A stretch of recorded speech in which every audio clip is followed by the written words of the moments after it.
시간 하나님께서 우리에게 주시는 말씀은 여호수아 3장 14절입니다. 여호수아 3장 14절 한 절 말씀입니다.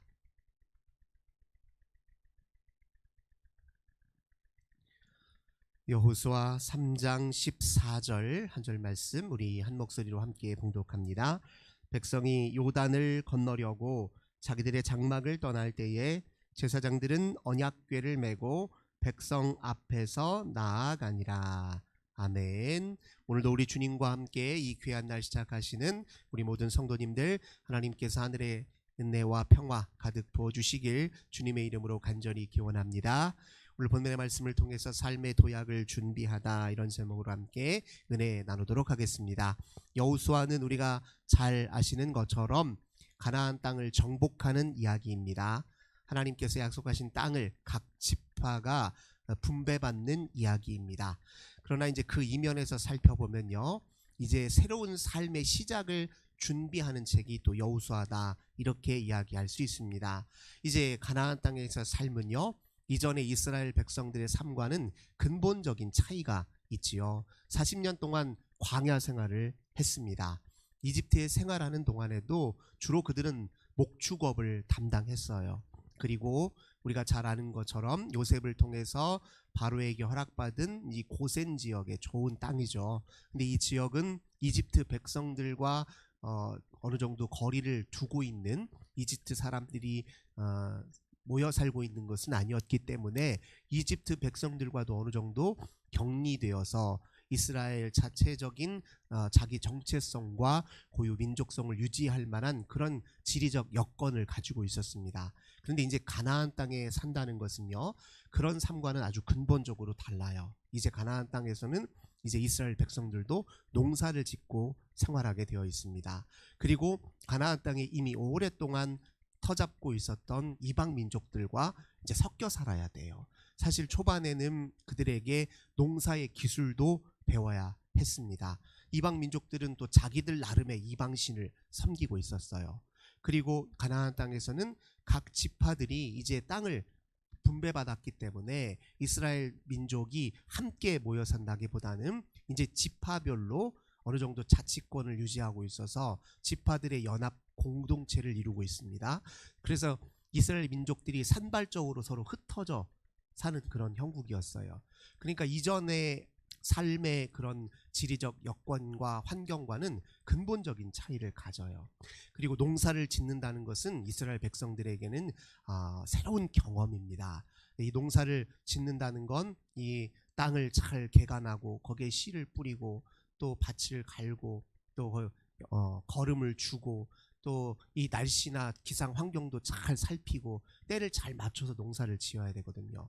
이제 그러다 보면 이 가나안 땅들의 토착민들이 섬기고 있는 이방신에게 자꾸 눈길이 갈 수밖에 없어요. 왜냐하면 이방신들은 근본적으로 대지의 신이고 이 농경의 신이에요. 식물의 신이고 다 더 풍성한 소출과 관련된 신들이에요. 그래서 그런 또 농사 절기와 관련된 모든 생활의 행태라든가 그들의 삶의 그런 모든 주기가 이 농사 짓는 것과 다 관련이 있습니다.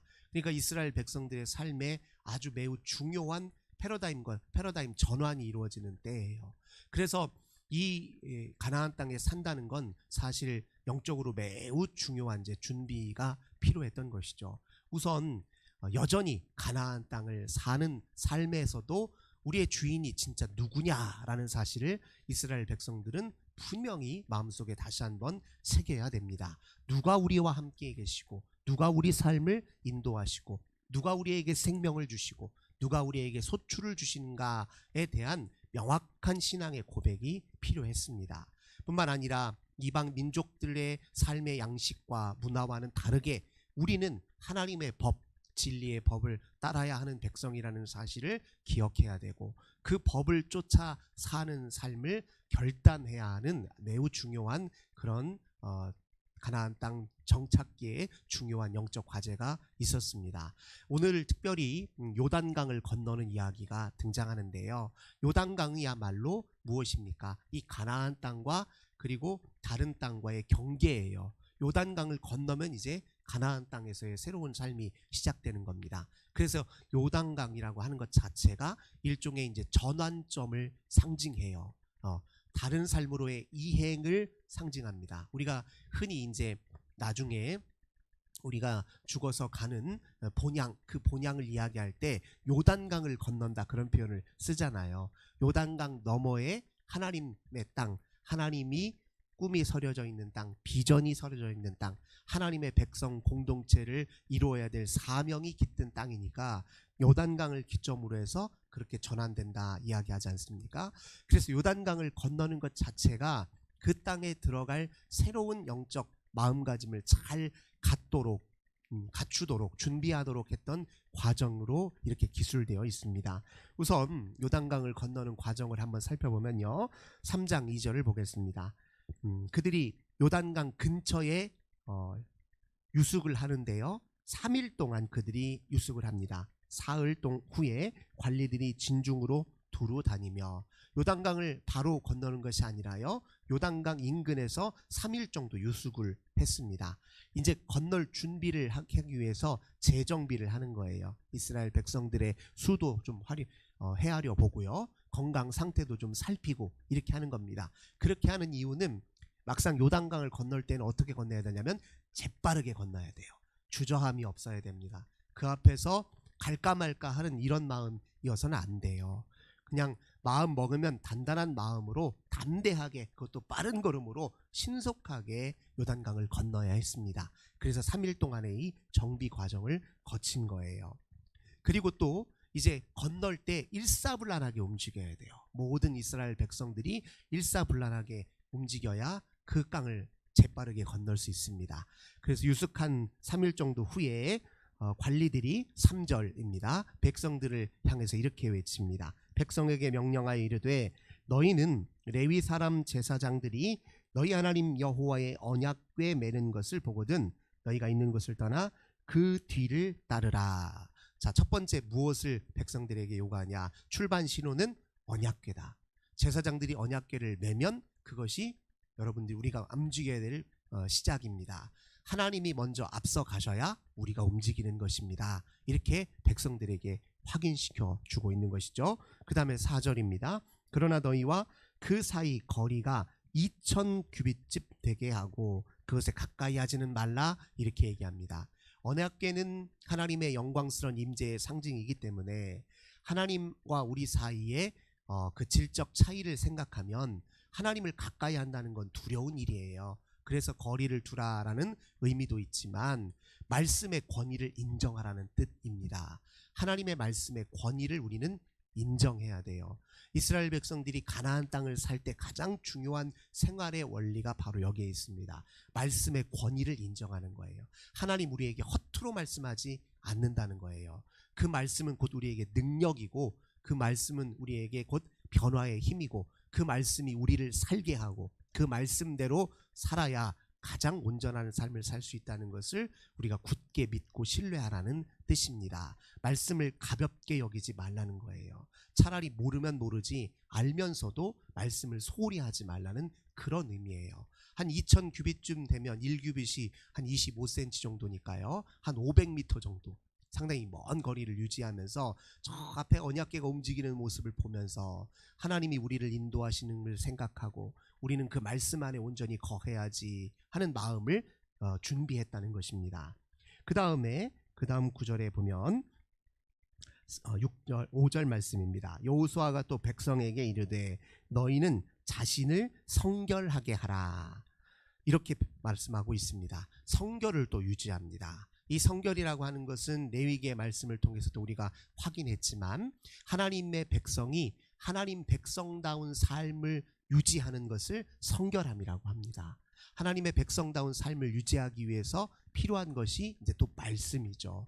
우리가 하나님의 백성이니까 무엇을 우선시하며 여길 것인지, 삶에서 어떤 열매를 맺으며 살아야 되는지를 안내하는 것이 또한 말씀입니다. 레위기의 성결법에 보면 하나님을 온전히 사랑할 뿐만 아니라 이웃을 사랑하고 나그네와 고아와 과부를 위해서 사랑을 베풀고 자기 가진 것을 나누고, 이런 것들이 다 뭐냐면 우리가 하나님의 백성으로서 지켜야 될 삶의 우선순위, 우리가 지켜야 할 덕, 윤리 이런 것들을 제공하고 있습니다. 이런 성결함을 네가 가나안 땅에 들어가서도 그 성결함을 유지하도록 힘써야 한다, 이렇게 말씀하고 있습니다. 그리고 나서 6절에 제사장들에게 이렇게 명령합니다. 여호수아가 또 제사장들에게 말하여 이르되 언약궤를 메고 백성에 앞서 건너라 하매 곧 언약궤를 메고 백성에 앞서 나아가니라. 이제 여호와의 명령을 따라서 언약궤를 메고 제사장들이 이제 움직이기 시작했습니다. 백성들도 그것을 보고 이제 따라가기 시작하는데요. 그때 여호수아 앞에 하나님께서 이렇게 말씀하십니다. 7절입니다. 여호와께서 여호수아에게 이르시되 내가 오늘부터 시작하여 너를 온 이스라엘의 목전에서 크게 하여 내가 모세와 함께 있었던 것 같이 너와 함께 있는 것을 그들이 알게 하리라. 하나님께서 여호수아의 마음도 단단하게 이제 잡아주셨어요. 모세와 함께했던 내가 너와 함께 할 것이다. 모세를 통해 이루었던 모든 나의 이적을 너를 통해서도 다시 재현할 것이다. 모세와 함께 출애굽한 이스라엘 백성들이 경험했던 그 신비를 너와 이스라엘 백성들이 요단강을 건널 때에도 똑같이 경험하게 될 것이다. 이렇게 이야기합니다. 과거의 은혜를 베푸신 하나님은 지금도 은혜를 베푸십니다. 앞으로도 은혜를 베푸셔요. 성경의 기적 같은 이야기, 우리 생명을 살리고 구원하는 하나님의 능력 있는 그 이야기는 과거로 그치는 것이 아니라 지금도 여전히 유효하고 작동하고 있다. 앞으로도 하나님의 그 구원의 능력이 우리 가운데 미칠 것이다. 이거 우리가 굳게 믿어야 합니다. 여호수아는 믿었어요. 모세, 우리의 윗선조인 그 위대한 지도자는 이스라엘 백성들을 훌륭하게 광야 생활을 착할 지나도록 이끌었고, 그리고 그들에게 하나님 백성으로서 지켜야 될 말씀을 잘 새겨주었는데 나는 어찌 그 일을 감당할까 두려운 마음도 있겠죠.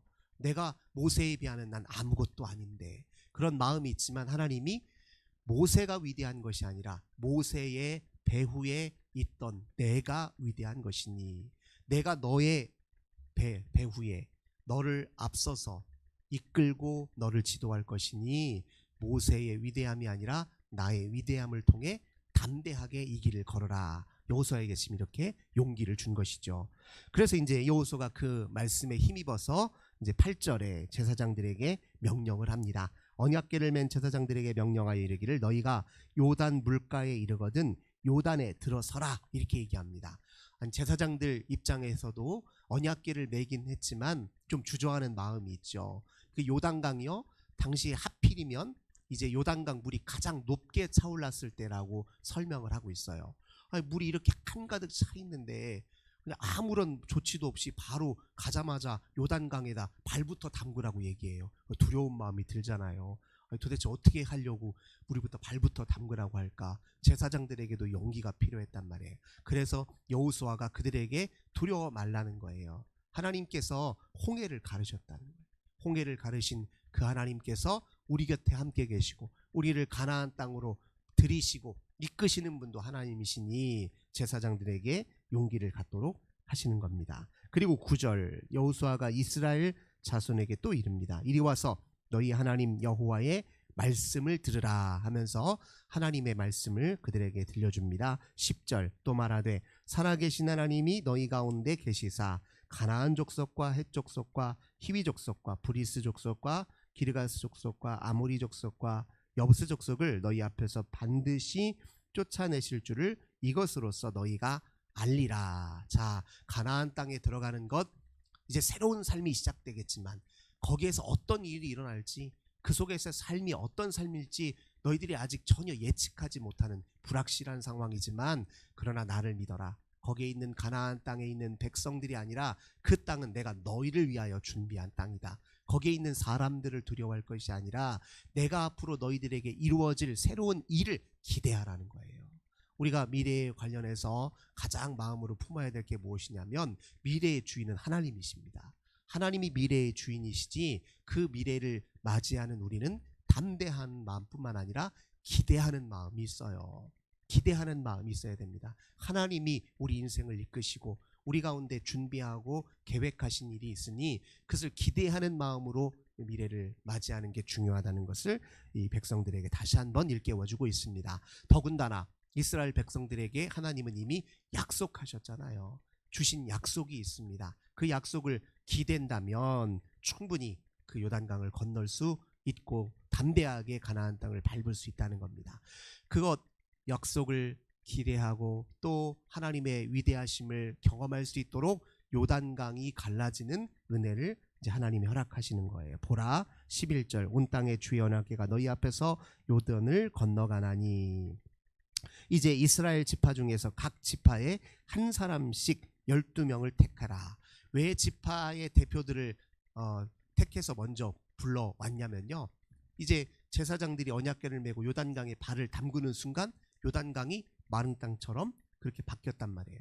그 현장을 똑똑히 이스라엘 지파의 대표들이 보도록, 그래서 그걸 기억하도록. 왜냐하면 그 일은 곧 하나님이 이스라엘 백성들에게 베푸신 기적이고 또 신비고 은총이고 또 하나님이 베푸실 은혜의 가장 중요한 상징이기 때문에 그걸 기억하도록 12지파를 뽑은 겁니다. 그리고 14절 이제 백성이 13절 여호와의 궤를 맨 제사장들이 발바닥이 요단물을 밟고 멈추면 요단물 곧 위에서부터 흘러내던 물이 끊어지고 한 곳에 쌓여 서리라.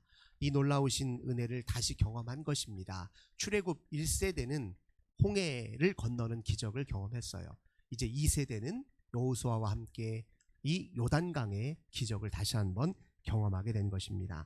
그래서 그들이 이렇게 요단강을 다 건넌 후에 하나님이 베푸신 은혜를 기억하기 위해서 길갈에 어떻습니까? 돌기둥을 세우지 않습니까? 이것이 바로 앞으로 가나안 땅에 살기 위해서 너희들이 무엇을 준비해야 되는지에 관련된 주요 이야기였습니다. 누가 너희와 함께 할 것인지, 그분이 어떻게 여러분들을 지킬 것인지, 여러분들은 어떻게 그 하나님 앞에 반응하며 살아야 될 것인지를 이렇게 요단강을 건너는 과정에서 알려준 것입니다. 우리도 우리 인생의 큰 전환점을 위해서 준비해야 될 것은 매우 분명해요. 누가 우리 인생의 주인이신가를 분명히 고백하고 우리 주님의 말씀 앞에 늘 성결함을 유지하려고 하고 주님이 우리에게 이끄실 미래를 늘 기대하는 마음으로 그렇게 서야 하며 우리 하나님께서 베푸신 은혜들을 기억해야 됩니다. 이미 베푸신 은혜는 앞으로 살 새로운 힘의 원리가 되기 때문에 그렇습니다. 우리 하나님 앞에 이런 믿음으로 우리의 삶이 날마다 더 나은 삶, 성장하는 삶, 더 풍요한 삶으로 날마다 살아가시는 저 우리 모든 성도님들 되시길 주님의 이름으로 간절히 기원합니다. 좋으신 주 하나님 감사합니다. 오늘 여호수아의 말씀을 통하여 삶의 근본적인 전환을 위하여 준비해야 될 것이 무엇인지 일깨워 주시니 감사합니다. 말씀을 통해서 우리의 삶을 더 나은 방향으로 늘 새롭게 하는 저희들 다 되게 하옵소서. 주 예수님의 이름으로 간절히 기도드립니다. 아멘. 오늘도 우리 환우들을 위해서, 우리 가정의 자녀들을 위해서, 교회와 나라와 민족을 위해서 기도하겠습니다. 오늘 특별히 우리 교회에서 전국 여신도 금식 대회가 있습니다. 우리 성도님도 참여하실 수 있습니다. 함께 기도하겠습니다. 좋으신 주님 감사합니다.